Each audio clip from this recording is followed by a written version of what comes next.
21 जून को अंतर्राष्ट्रीय योग दिवस मनाया जाता है।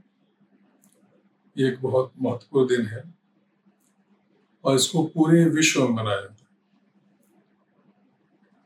इसके प्रारंभ कैसे हुए कि हमारे भारत के यशस्वी प्रधानमंत्री श्री नरेंद्र मोदी जी ने जब वो यूएन जनरल असेंबली को एड्रेस कर रहे थे तो उन्होंने इसका अनुरोध जनरल असेंबली को किया था और उसके बाद 2015 से इसको मनाया जा रहा है 21 जून को और ये पूरे विश्व में मनाया जा रहा है और अगला जो योग दिवस होगा उसका 10वां सालगिरह होगा। योग दिवस पर विशेषकर प्राणायाम पर बहुत ज्यादा जोर है। प्राणायाम की आवश्यकता क्यों है, सबसे पहले मैं इस पर बात करना चाहूंगा कि प्राणायाम एक शारीरिक और श्वास पर आधारित क्रिया है,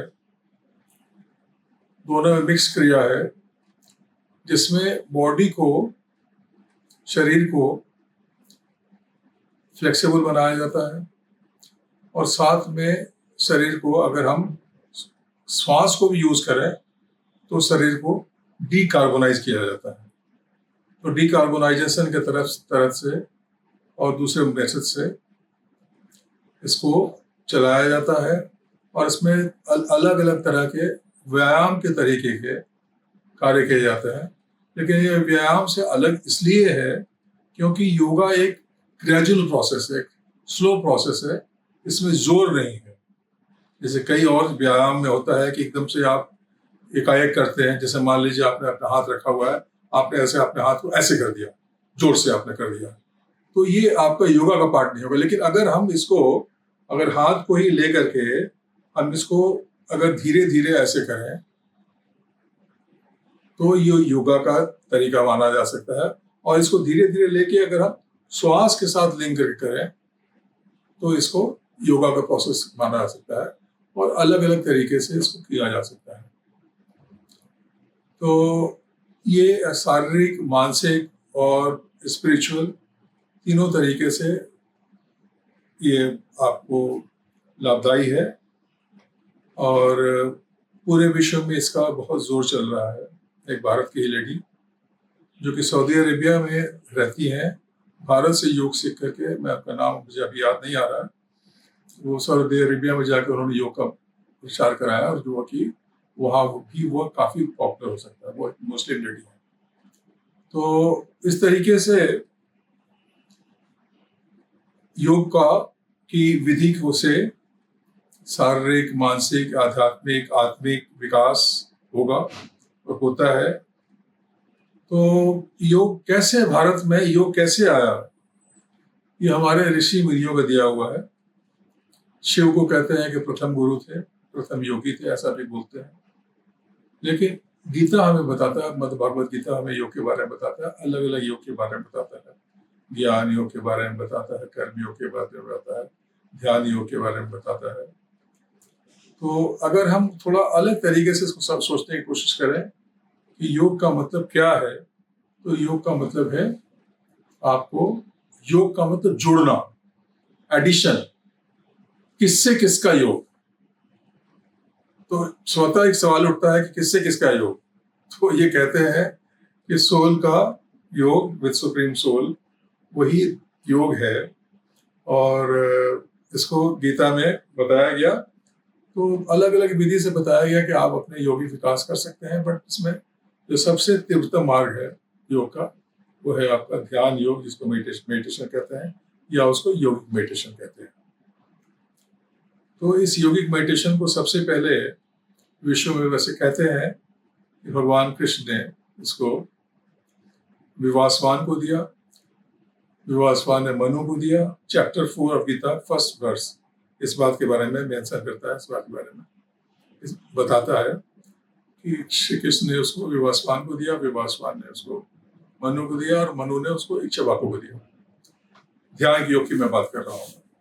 और इक्ष्वाकु से ये चीज चलते चलते बाद में संत मुनियों के पास रहा, जो कि मेमोरी से और प्रैक्टिस से ये चीज को कहीं लिखा तो नहीं गया था, ये धीरे धीरे आता गया लेकिन काफ़ी हद तक ये विलुप्त जैसा हो गया। बाद में इसकी रिवाइवल जो हुई है वो भारत के एक महान संत महाअवतार बाबा जी और लाहिरी महाशय जी ने, इनके सौजन्य से रिवाइवल हुआ। और लाहिरी महाशय जी के सौजन्य से इसको, जो पहले सिर्फ योगियों को, मुनियों को दिया जाता था, उसको गृहस्थ लोगों को भी देने का परमिशन लिया गया और गृहस्थ लोगों को भी दिया गया।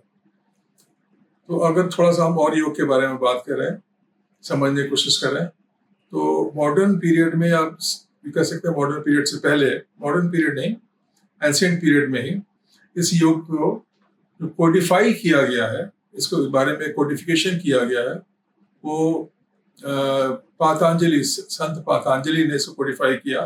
और संत पातंजलि ने इसे योग सूत्र नाम की पुस्तक में कोडिफाई किया और उन्होंने अष्टांगिक मार्ग दिया, 8 फोल्ड पाथ दिया, जिसमें 8 फोल्ड पाथ में है आपको यम, नियम, आसन, प्राणायाम, प्रत्याहार, ध्यान धारण और समाधि। इसमें जो प्राणायाम जो है, आज की तारीख में जो प्राणायाम है, जिसको बारे में शेष पतंजलि ने बताया, संत पतंजलि ने जो विश्व को बताया, वो प्राणायाम ही आज के तारीख में योग के रूप में प्रचलित है, जिसको योग से बोला जाता है। बट वो पूर्ण योग नहीं है। पूर्ण यह कि 8 फोल्ड पाथ के थ्रू ग्रेजुअल प्रोसेस से होता है। लेकिन फिर भी शारीरिक, मानसिक और दूसरे फिटनेस के लिए इस योग का जरूरी है। और हम उम्मीद करते हैं कि इस विधि से, प्राणायाम की विधि से, जो कि आप देखेंगे कुछ दिन के बाद ही होगा, और भारत में और विभिन्न जगहों में इसको मनाया जाएगा, जहाँ कुछ कुछ एक्सरसाइज के रूप में, कुछ व्यायाम के रूप में योग के बारे में बताया जाएगा। कहीं कि उसको स्वास्थ्य से भी लिंक करते हैं, तो आपके इसके लिए शारीरिक, मानसिक और आध्यात्मिक विकास के लिए बड़ा उन्नत है और ये बढ़ेगा। और मॉडर्न युग में भी लोग बहुत सारे योग को, कई जगह स्कूल्स खुले हुए हैं जो बताते हैं इस योग के बारे में। वेस्ट में भी कई स्कूल्स खुले हुए हैं, कुछ दूसरे योग भी हैं। तो यही है आपका योग। और हम उम्मीद करते हैं कि इंटरनेशनल डे ऑफ योगा, जो अंतर्राष्ट्रीय योग दिवस है, उस दिवस के दिन सारे लोग योगाभ्यास करेंगे, प्राणायाम के रूप में योगाभ्यास करेंगे, और इस योगाभ्यास से उनको आनंद आएगा, शरीर अच्छा होगा। और अगर उसको हम लिंक करते हैं श्वास के साथ भी और ग्रेजुअल प्रोसेस से, तो वो हमें शरीर को डीकार्बोनाइज करता है, कार्बन से मुक्त करता है। तो कार्बन से अगर हम मुक्त होते हैं तो हमारी स्थिति, शरीर की स्थिति और ज़्यादा अच्छी होती है। जैसे हम इसको जैसे कहते हैं कि डिटॉक्स करते हैं, उस तरीके का प्रोसेस ये हो जाता है। तो इन्हीं शब्दों के साथ मैं आज आपको अंतर्राष्ट्रीय योग दिवस जो हमारे सामने है उसकी शुभकामनाएं देता हूँ। और ये मैं आशा करता हूँ कि आप सभी इस योग का, और जो हम मनाएंगे, उसका पूर्ण लाभ उठाएंगे। धन्यवाद।